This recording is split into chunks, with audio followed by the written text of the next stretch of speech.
Solar panel का आप क्या स्कोप देख रहे हैं फ्यूचर में? देखिए, फ्यूचर तो है ही सोलर का इसमें। अच्छा, यानी कि इससे ज्यादा इकोनॉमिकल ऑप्शन कोई भी नहीं है इस वक्त। यानी कि ये ग्लोबल फिनोमेना है, ऐसा नहीं कि सिर्फ पाकिस्तान की बात अच्छा है। अच्छा आप अगर ये देखें ना कि जो राइज है सोलर का वो सबसे ज्यादा है, विंड इससे पीछे रह गई भी है। अच्छा, सोलर नंबर 1 है इस वक्त पूरी दुनिया में।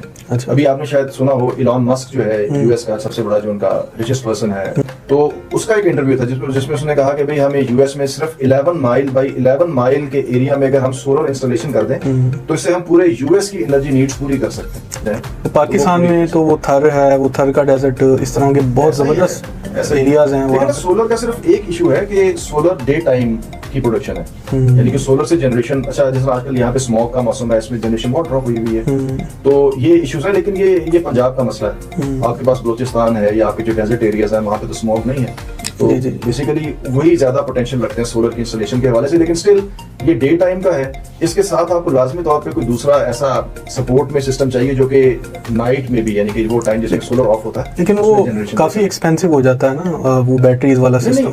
बैटरीज तो एक चीज है ना, वैसे तो बैटरीज की प्राइसेस भी बहुत ड्रॉप हो गई हैं। अच्छा, बैटरीज की अभी रिसेंटली बहुत ग्लोबल मार्केट में बहुत ड्रॉप हुई है।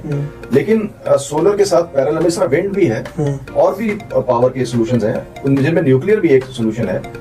यानी कि सोलर डे टाइम के हवाले से तो जबरदस्त है। लेकिन यह है कि नाइट में आपने क्या करना है कि आपने बैटरी लगानी है या आपने कोई किसी और रिसोर्स है। न्यूक्लियर बैटरी नहीं हम यूज कर सकते? न्यूक्लियर बैटरीज का भी एक कॉन्सेप्ट है, यानी कि चाइना में भी इसमें काम हो रहा है कि हम, और इससे पहले भी न्यूक्लियर सबमरीन्स हैं, इस तरह की चीजें हैं। न्यूक्लियर इवन ये जो आपके शिप्स हैं वो तो कई 100 साल तक बैटरी ऐसा ही न्यूक्लियर तरीके से एनर्जी होती है ना। हाँ जी। न्यूक्लियर पावर प्लांट में भी जो फ्यूल डालते हैं वो 3 साल के बाद निकालते हैं। अच्छा, जो फ्यूल रॉड एक बार डलती है ना, वो 3 साल के बाद निकालते हैं, और जब निकालते हैं तो उसमें पहले से ज्यादा फ्यूल बन चुका होता है। जबरदस्त। हाँ, यानी कि ये भी, यानी कि न्यूक्लियर फ्यूल की एक खासियत है, क्योंकि नेचुरल होता है यूरेनियम 238 और उसमें से जो फिशन होती है वो 235 की होती है। अच्छा, ठीक है ना। और 238 को जब आप रिएक्टर में रखते हैं तो उसका एक रिएक्शन होता है जिससे वो प्लूटोनियम 239 बन जाता है। अच्छा अच्छा। तो जब आप फ्यूल को निकालते हैं तो उसमें प्लूटोनियम 239 की अच्छी खासी मिकदार होती है। इसीलिए जो भी फ्यूल निकलता है ना रिएक्टर से, उसको IAEA की वॉश में रखा जाता है।